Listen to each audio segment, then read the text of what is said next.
கர்த்தருடைய பரிசுத்த நாமத்திற்கு ஸ்தோத்திரம் உண்டாவதாக. உபாகமம் 29ஆம் அதிகாரம் 9ஆம் வசனம்.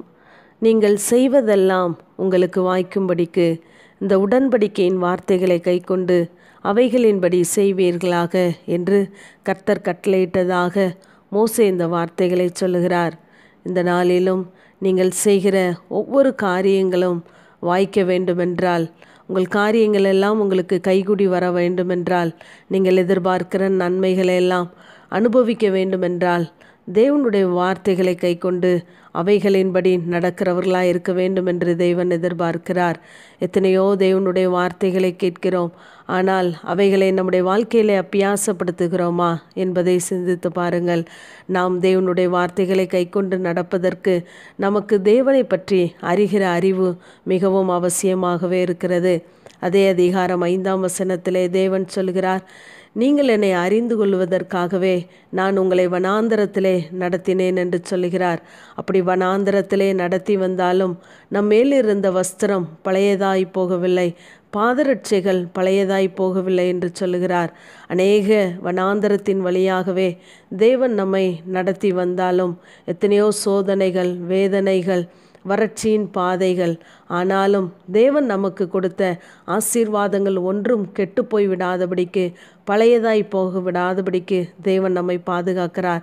ஏனென்றால் இப்படிப்பட்ட வனாந்தரத்தின் பாதையிலே நாம் நடத்தி வந்தாலும் நம்மை தேவன் அவரை அறிகிற அறிவு நமக்கு வர வேண்டும் என்பதற்காக இன்னும் தேவனை நாம் அறிந்து கொள்ள வேண்டும். இன்னும் தேவனோடு கூட கிட்டி சேருகிற அனுபவத்திற்குள்ளாய் நாம் கடந்து வர வேண்டும் என்பதற்காகவே இப்படிப்பட்ட வனாந்தரத்தின் வாழ்க்கையை தேவன் நம்மளுடைய வாழ்க்கையிலே அனுமதிக்கிறார். இஸ்ரவேல் ஜனங்கள் வனாந்தரத்தின் பாதையிலே நடந்து வந்தாலும் காலையிலே விழிக்கும்போது அவர்கள் கண்களுக்கு முன்பதாக மன்னா இருந்தது. ஆகார் வனாந்தரத்திலே தான் அவளுடைய கண்கள் திறக்கப்பட்ட பொழுது ஊற்றை கண்டாள். அதே போல் நம்முடைய வாழ்க்கையிலும் ஏற்கனவே இருக்கிற ஆசீர்வாதங்களை, நாம் தேவனை அறிகிற அறிவு நமக்குள்ளே வரும்பொழுதுதான் நம்முடைய கண்கள் திறக்கப்படுகிறது. மன்னா போன்ற ஆசீர்வாதங்கள் நமக்கு முன்பதாக பொழிந்தருளப்படுகிறது. ஆகவே நாம் செய்கிற, நாம் எதிர்பார்க்கிற காரியங்கள் எல்லாம் நம்முடைய வாழ்க்கையிலே நடைபெற வேண்டுமென்றால் தேவனுடைய வார்த்தைகளை கைக்கொள்ளுகிறவர்களாய் தேவனை அறிகிற அறிவு நம்மிடத்திலே காணப்படுகிறதா இருக்க வேண்டும். ரூத்தை குறித்து நாம் பார்க்கும் பொழுது அவள் போவாசை அறிகிறாள். அப்படி அறிகிற அறிவு அவளுக்கு வரும் பொழுதுதான் அந்த களத்திற்கு கோதுமைகளை பொறுக்க செல்லுகிறவளை போவாஸ் விசாரிக்கிறாள். விசாரிக்கப்பட்டவளுக்காக ரூத் 2ஆம் அதிகாரத்திலே சில கோதுமை மணிகள் சிந்தப்படுகிறது. ரூத் 4ஆம் அதிகாரத்திலே சிந்தப்பட்ட களத்திற்கு சொந்தக்காரியாய் மாற்றப்படுகிறாள். அப்படியேதான் நாமும் தேவனை அறிகிற அறிவு நமக்குள்ளாய் வரும்பொழுது தேவன் நம்மை விசாரிக்கிறவராய், நம்மளுடைய குறைகளெல்லாம் நமக்கு நிறைவாக்குகிறவராய் இருக்கிறார். ஏனென்றால் கல்வாரி சிலுவையிலே நமக்காய் இரத்தத்தை சிந்தி நம்மை சொந்தமாக்கியிருக்கிறார். இதை தான் ஓசியா 2ஆம் அதிகாரம் 20ஆம் வசனத்திலே, உண்மையாய் உன்னை எனக்கு நியமித்து கொள்ளுவேன், நீ கர்த்தரை அறிந்து கொள்ளுவாய் என்று சொல்கிறார். நாம் கர்த்தரை அறிந்து கொள்ளும் பொழுது அவர் நம்மை உண்மையாய் அவருக்கென்று நியமித்து கொள்ளுகிறாராம். நாம் நமக்குரியவர்கள் அல்ல, நாம் தேவனுக்குரியவர்கள்.